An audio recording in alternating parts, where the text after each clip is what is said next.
Spoštovane gledalke in gledalci, lepo pozdravljeni. V občini Središče ob Dravi so spomnili narediti 59. gradnika in tudi lepo leto predit in najbolj našlo nekaj.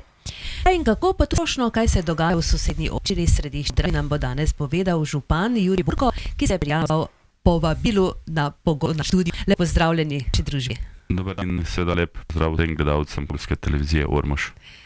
Zadnje čase se žal glede na vreme bojujemo s poplavami, s takšnimi in drugačnimi težavami. Kako to rešujete v Središču ob Dravi? Že v mesecu novembru lanskega leta vemo, da je tudi naša občina bila kar prizadeta z poplavami, ki so bile torej v večjem delu Slovenije.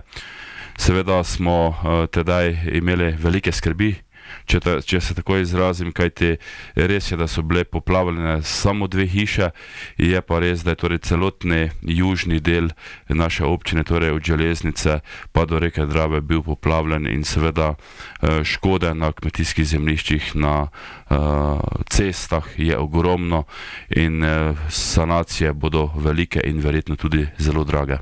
No in kaj pravzaprav se mora vse popravljati, sanirati, torej kot pravite? Predvsem, kar se tiče občine, ceste, torej to so ceste, ki vodijo od naselja Obrež, Grabe, Središče ob Dravi do reke Drave. Tukaj je veliko kmetijskih zemljišč, tu je veliko škoda, kajti Drava je dobesedno te ceste zdrla. Tukaj bo potrebno nekatere dele zavoziti, posanirati ceste, da bo seveda dostop do teh kmetijskih zemljišč možen. Potem veliko škoda je na samih kmetijskih zemljiščih, kjer je dobesedno večji del rodovitne plodne zemlje odneslo. Nastale so velike jame, ki jih je tudi potrebno posanirati. To je sploh vprašanje, če bo možno. In pa velika škoda je na jezu vodotoka Trnava, kjer je dobesedno na 150 metrih odneslo jez in Trnava se v bistvu zdaj ob vsaki malo večji vodi ali pa ob višji vodi kot Drava nastope, torej ko porine voda, se zliva ta Trnava po kmetijskih površinah. No tudi v minulih zničnih ste imeli kar nekaj težav? Seveda, torej padavine, snež, da bi tako visoka bila podtalnica. Torej problemi z podtalnico, predvsem v delu Središča in pa v Obrežu, kjer je torej tudi hiše okrog ribnika z podtalnico, tudi z samim ribnikom, kot pa smo seveda iz medijev slišali, tudi Dravsko polje, naš del, hrvaški del, velike težave torej z podtalnico, ki je bila, bi lahko rekli, skoraj nenormalno visoka. No, za sanacijo in vse, kar spada zraven, seveda bo potrebno počakati na lepše vreme. Čega pa boste se najprej lotili, ko se torej vreme popravi?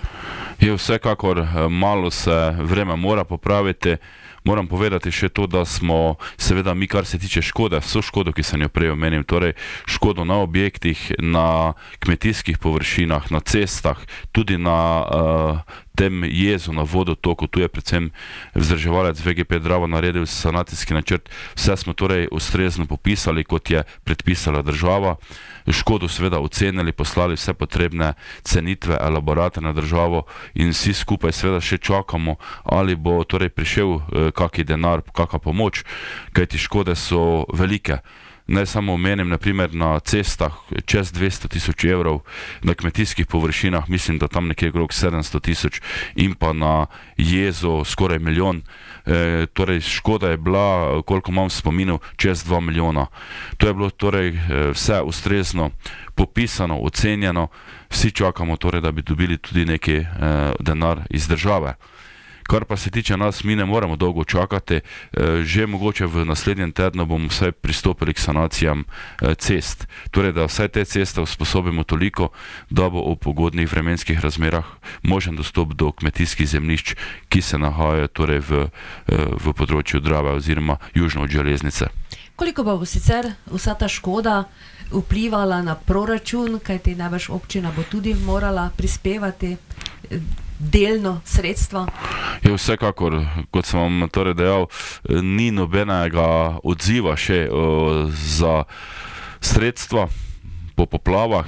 Mi imamo seveda za vzdrževanje lokalnih javnih poti zagotovljeno nekaj denarja, kar seveda nas zadostuje, in vse te nujne sanacije, kot sem dejal prej, bomo morali narediti. Če pa bi prišel še kakšni dodaten denar, pa bi seveda to pomenilo, da lahko to bolj ustrezno pa na primeren način, če se tako izrazim, seveda saniramo. No, sicer pa poskušava nekako preusmeriti misli na vaš ta program v okviru 59. občinskega praznika, morda za začetek, zakaj v tem času, da malo obudiva spomin, čemu služi pravzaprav ta občinski praznik? Naš občinski praznik praznujemo že od leta 1954 na 11. april. Torej 11. april je naš občinski praznik, spomin, gre za spomin na leto 1942, torej čas druge svetovne vojne, ko je v mariborskih zaporih bilo ustreljenih največ središčanov, občanov občine Središče ob Dravi. Torej gre za neki čas, ko ni bil lahek, ko je seveda prizadel marsikoga, in torej na ta dan 11. april že od leta 1954 praznujemo občinski praznik. No, višek dogajanj bo torej od 11. aprila naprej tisti teden. Kaj vse se bo dogajalo? Vsekakor, kot ste že povedali, so se prireditve pričele tam od 16. marca, pa trajajo vse do 30. aprila. Torej veliko športnih, kulturnih prireditev, vsekakor pa tisti vrhunec občinskega praznika seveda še prihaja. Torej že v soboto, torej jutri, ima Javni sklad za kulturne dejavnosti v naši Sokolani prireditev, torej folkloro, regijsko srečanje folkloristov. Potem v nedeljo imamo srečanje občanov nad 70 let, torej že tudi tradicionalno. Kar pa se tiče samega 11. aprila, letos je to med tednom, ampak vseeno, mi ta 11. april obeležimo potem z komemoracijo pri spomeniku padlim v drugi svetovni vojni, torej na trgu v Središču, kjer je kratka komemoracija, položitev venca, tudi ogled muzeja, ki je tam na trgu. Potem pa sledijo konec tedna kar zanimive prireditve, torej v petek v Sokolani je koncert Tončeka in Nine Markoci z nekaterimi gosti, zelo, moram reči, atraktivnimi. Zanimiv koncert Polet čez planet, torej v petek, naslednji petek, to je 12. aprila, v dvorani Sokolana, seveda vabljeni vsi. Potem sledi sobota, to je 13. april, kjer bomo nekako od 12. ure naprej gostili našo pobrateno občino iz Mislinje, njihovo delegacijo, mislim, da bo jih vse en avtobus, in bomo nekako v dvorani v Obrežu skupaj z svetniki, vaškimi predsedniki društev malo se poveselili, malo družili, mogoče še pokažemo, če nas vreme posluži, kakaj del naše občine, kot smo lani. Potem prijetno druženje, spoznavanje, seveda z občino Mislinje sodelujemo intenzivno že od leta 2007. 2008 smo se uradno pobratili. In pa ob 18. uri, torej 13. aprila v soboto v dvorani Sokolana, osrednja občinska proslava, kjer bo seveda poleg kulturnega programa podelitev občinskih priznanj in odlikovanj, kakšne govore in pa seveda prijeten kulturni program, tako da bomo seveda na primeren način to obeležili. Je skrivnost, kdo bodo dobitniki priznanj? Ne, ni skrivnost, seveda mi smo postopek zbiranja, torej predlogov, potem postopek obravnavanja komisije za odlikovanja in priznanja in potrditev na občinskem prazniku seveda že izvedli. Odlikovanja in priznanja so že pripravljena, seveda tudi povabila našim nagrajencem. Je jih 6, zdaj podrobno pa niti nimam v glavi, kateri so vsi, tak osebno jih seveda vse poznam. Seveda gre za naše zaslužne občane, ki so z dolgoletnim delom v raznih društvih seveda prispevali tako k razvoju naše občine, kot seveda prepoznavnosti in pa predvsem v delu v društvih, kjer še vedno delajo. No, potem pride nedelja, 14. april, ki pa prinaša tudi zanimivo prireditev. Vsekakor. Torej prireditve povezane z oldtimerji, ali so to vozila, ali so to traktorji, so že kar tradicionalne v naši občini, predvsem zaradi kar aktivnega društva starodobnih vozil, potem tudi Štajer kluba, ki ga imamo zdaj od lani registriranega. Smo pa potem nekako z organizatorji, to je Slovensko društvo starodobnikov, naše društvo v Središču, že v decembru prišli na idejo, da pa bi letos v Središče povabili starodobne dirkalne motorje. Ta zadeva se je sicer že odvijala, kolikor so mi seveda povedali v preteklih letih v Središču, ne samem Središču, torej mi imamo zelo veliko tradicijo našega avtomotodruštva v Središču. Pa se te dirke teh oldtimer motorjev odvijale v Sloveniji pred nekaj leti in pa intenzivno kar v sosednjih državah, tako Hrvaška ima, Madžarska, Avstrija, Italija. In smo torej prišli na idejo, da pa bi letos to malo prvo spromovirali v naši občini. In torej mi imamo letos 14. aprila, v nedeljo, kot ste omenili, od 11. pa vse do 14. do 4. ure popovdne, vsaj 20 oldtimerjev, torej dirkalnih motorjev, pravih dirkalnih motorjev, z njihovimi vozniki bo tukaj v Središču, ki bodo imeli po trasi po Središču seveda promocijsko vožnjo, večkratno, možno bo si to tudi torej ogledati, kaj ob pauzah seveda pogledati te motorje, kaj povprašati. Tukaj bodo sledil še kakšni kulturni program, nekaj bomo gostincev povabili, turistično društvo, tako da če bo vreme dobro, sem prepričan, da bo odziv dober, kajti naredili smo kar široko promocijo po številnih medijih v Sloveniji, tudi ti klubi, iz katerih prihajajo, delajo promocijo širom po Sloveniji, tudi v tujini, tako da seveda mislim, da bo kar zanimiva in odmevna prireditev. Do potem se prireditve nadaljujejo še naslednje dni do konca aprila. Kaj se bo še vse dogajalo potem? Seveda, prireditve se seveda nadaljujejo.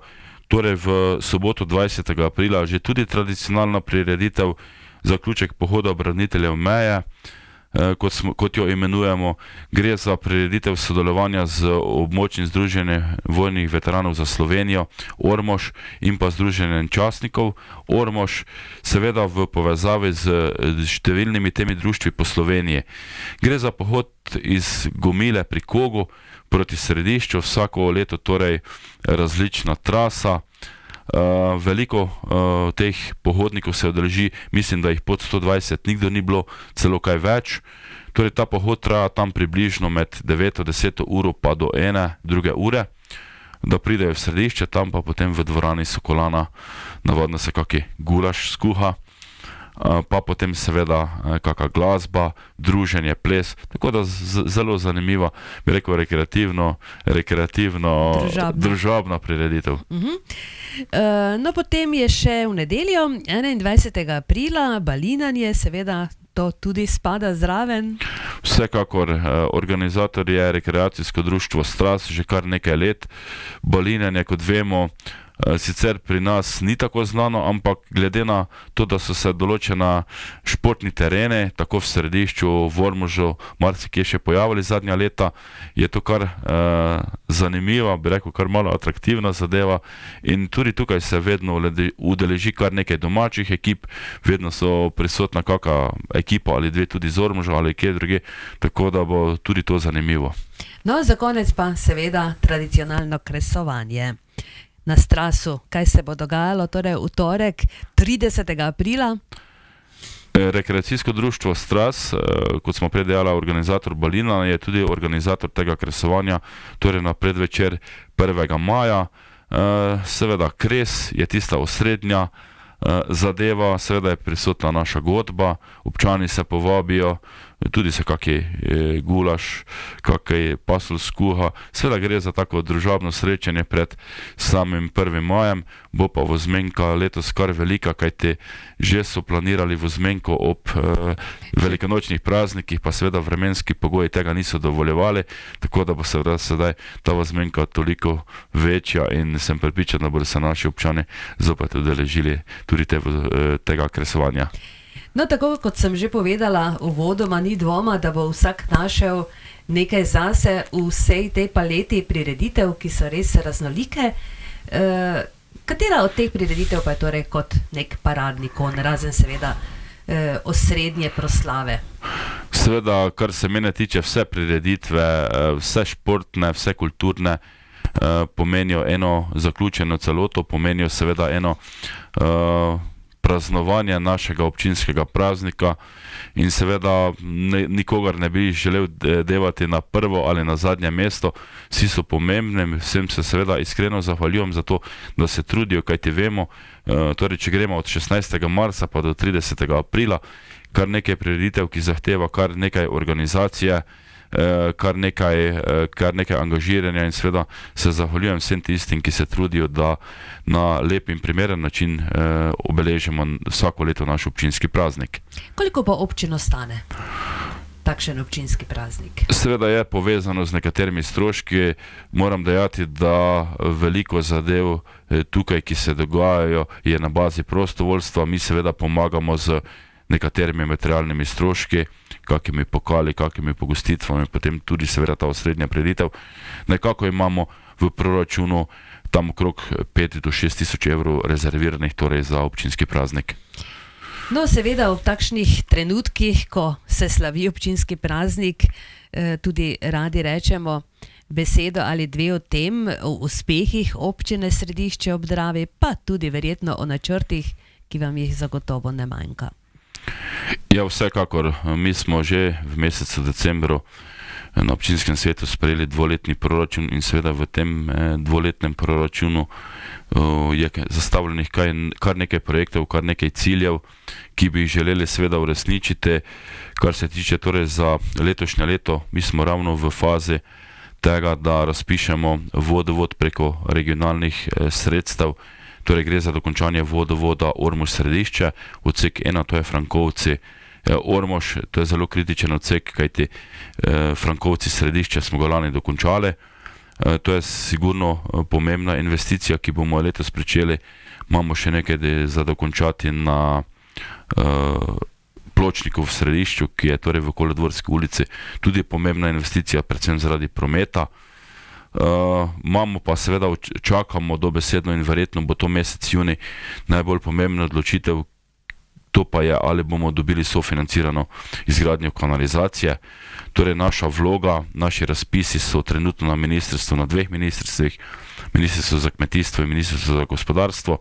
Mi bomo v kratkem razpisali torej razpis za izbor izvajalca in ob kontaktih, ki jih imam skoraj dnevno z ministrstvom, če bi bili do konec junija, eventualno v juliju še uspešni, bi lahko pričakovali sofinanciranje tega sigurno največjega projekta v občini, torej kanalizacija, čistilna naprava, tudi internet, torej optika bi se položila, nekaj elektrike bi se dalo v zemljo, sigurno velik projekt. Nažalost, moramo reči, da seveda ti mline na ministrstvih meljejo prepočasi, dobesedno. Mi smo vlogo oddali že meseca julija lani. Imeli nekatere dopolnitve, tudi bili pravočasni z razpisno dokumentacijo, ampak ti pregledi, ti pripombe so zelo dolgi postopki, čeprav, kot sem že predajal, ni dneva skoraj, da ne kličem na ministrstvo in dobesedno prosim, ampak upam, da bomo seveda uspeli. Imamo pa seveda tudi možnost, če eventualno ne uspemo letos, ta finančna perspektiva se po 14. nadaljuje in seveda imamo potem takoj, ker imamo dobesedno vse pripravljeno, tehnično dokumentacijo, gradbeno dovoljenje, razpisno dokumentacijo, torej imamo vse pogoje, da pridemo z tem projektom v sofinanciranje. No, povedali ste, takoj, ko se bo popravilo vreme, boste pristopili k sanaciji cest. Kaj pa pravzaprav, kar se tiče cest, še imate v načrtu letos? Ja, vsekakor sanacija cest, teh, ki smo jih že omenjali, predvsem proti reki Drave in pa potem vzdrževalna dela na vseh lokalkah in javnih poteh, ki bo zaradi dolgotrajne zime, zaradi veliko snega, veliko pluženja, seveda kar potrebno na nekaterih mestih sanirati, neke oglede popisa smo že naredili, Kar pa se tiče samih cest, torej obnove, letos v proračunu nimamo nič zagotovljeno. Smo se prijavili na en razpis Južna meja, ki je še v pregledu. Tam smo sicer prijavljali vodovod za naselje Obrež naslednje leto, tako da zdaj konkretno seveda nekih cest, kar se tiče torej modernizacije, asfaltiranje ali torej nove prevleka ali nove ceste kompletu, kajti gramoznih cest še kar nekaj nimamo. Vse bo zelo pomembno torej od te investicije kanalizacije, kajti tu so vezana velika sredstva, že v letu 13, predvsem pa 14 in 15, ki pomenijo veliko obremenitev za občino in seveda vso planiranje, poleg že sprejetih investicij v letu 13 in 14, bo vezano na to. Seveda pomembno bo tudi, kaj bo pokazal razpis, kakva bo vrednost. Mi smo trenutno seveda sredstva rezervirali po investicijski dokumentaciji, torej po projektu. Če bo to nekaj manj, seveda planiramo, da bo nekaj manj, potem seveda določena sredstva še lahko planiramo za ostale investicije, ki so seveda tudi potrebne. No, veliko je bilo postorjenega tudi na ureditvi centra Središče ob Dravi, predvsem Trga Talcev.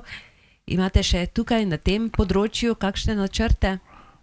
Trg je dobil neko novo, lepo podobo. Moram reči, da je odziv občanov zelo dober. Tudi nekako vizualno, ko se pripeljemo torej na sam trg, občinska zgradba, z tistimi zgradbami, torej kapelo, kot mi rečemo, z muzejem oziroma staro pošto, daje neki lep videz. Seveda imamo v načrtu, da bi predvsem letos bomo začeli z pripravo tehnične dokumentacije, z idejno zasnovo za trg Grabe, torej to območje spomenika na Grabah, potem trikotnika, kot rečemo, torej poleg cerkve, tako da bi seveda tudi bilo primerno, da pričnemo oziroma bomo pričeli z pripravo dokumentacije in potem po zmožnosti seveda uredimo tudi to območje trga in bližnje in daljne okolice tudi na Grabah. Kako pa kaže razvoj gospodarstva, kmetijstva v občini? Kar se tiče gospodarstva, mi imamo trenutno za gospodarstvo, predvsem za malo gospodarstvo, tudi odprt razpis 15.000 evrov. Torej niso neka velika sredstva, seveda pa skozi ta razpis mnogim, predvsem SPM ali pa komu, ki odpira kaj ali pa kaj nabavlja, kar se tiče, torej gre za subvencioniranje nabave opreme, tudi novih delovnih mest, nekako na nek način lahko pomagamo.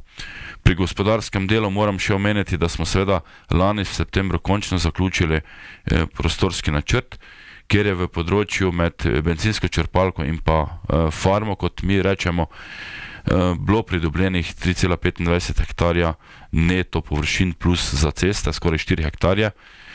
Ta zemljišča so zdaj pozidalna, so pa v lasti sklada. Mi smo bliže veliko v kontakti s skladom kmetijskih zemljišč. Seveda je možno to ob interesu občine ali koga odkupiti. Ob cenitvi, seveda cene njihove niso tako male, moram to dejati takoj. Kar pa se tiče nas, nam je bilo v prostorskem planu naložen podrobni prostorski načrt, to sedaj peljemo, torej za to področje želimo urediti podrobni prostorski načrt še to leto, kar bo seveda omogočilo gradnjo.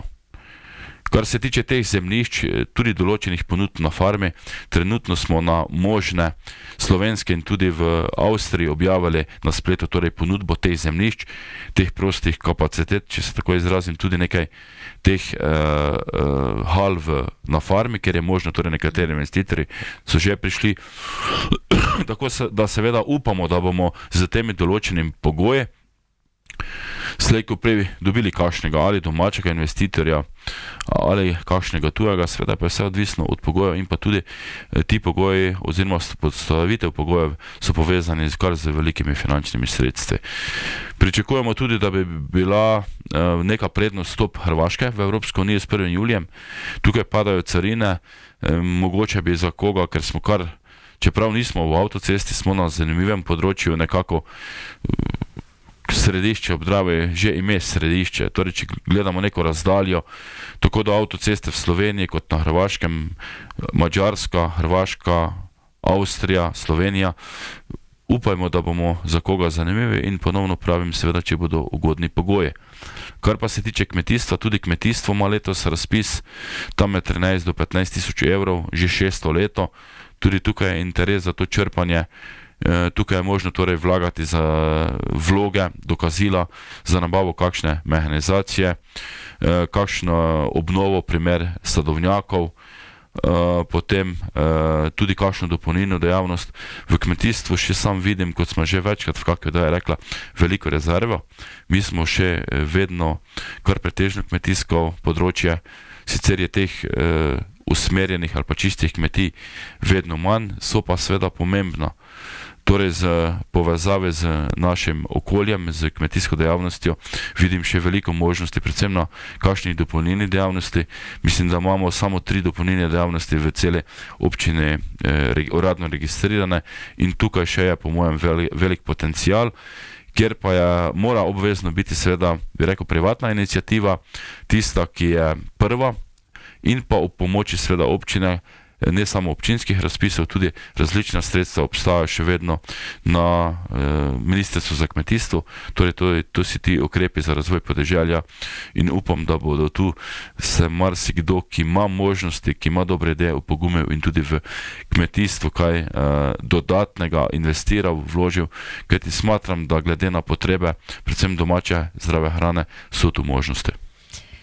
Tako, za konec le še torej čestitke ob občinskem prazniku vam in seveda vašim občanom, pa morda še kakšen zaključek prazniku na pot. Ja, vsekakor, torej jaz bi to priložnost, to vaše povabilo, za katerega se iskreno zahvaljujem, izkoristil predvsem za to, da našim občankam in občanom iskreno čestitam ob 59. občinskem prazniku. Obenem seveda z povabilom, da se teh prireditev, ki smo jih naštela, za katere so seveda vabila prišla z programom v vsako gospodinstvo, tudi plakate imamo, veliko se oglašuje tudi po medijih, da jih obiščejo, da si jih ogledajo. To bo največje zadovoljstvo nam vsem, predvsem pa tistim, ki se veliko trudijo, da te prireditve izpeljajo, se želijo dokazati in torej še enkrat povabilo na vse prireditve, tako bomo na nek lep, primeren način obeležili naš 59. občinski praznik. Hvala lepa, gospod Jurij Borko. Hvala vam in seveda uspešno delo naprej še želim. Toliko za danes, spoštovane gledalke in gledalci, torej kot pravi župan občine Središče ob Dravi Jurij Borko, vabljeni ste na prireditve, zagotovo se bo za vsakogar našlo nekaj. Srečno, do prihodnjič.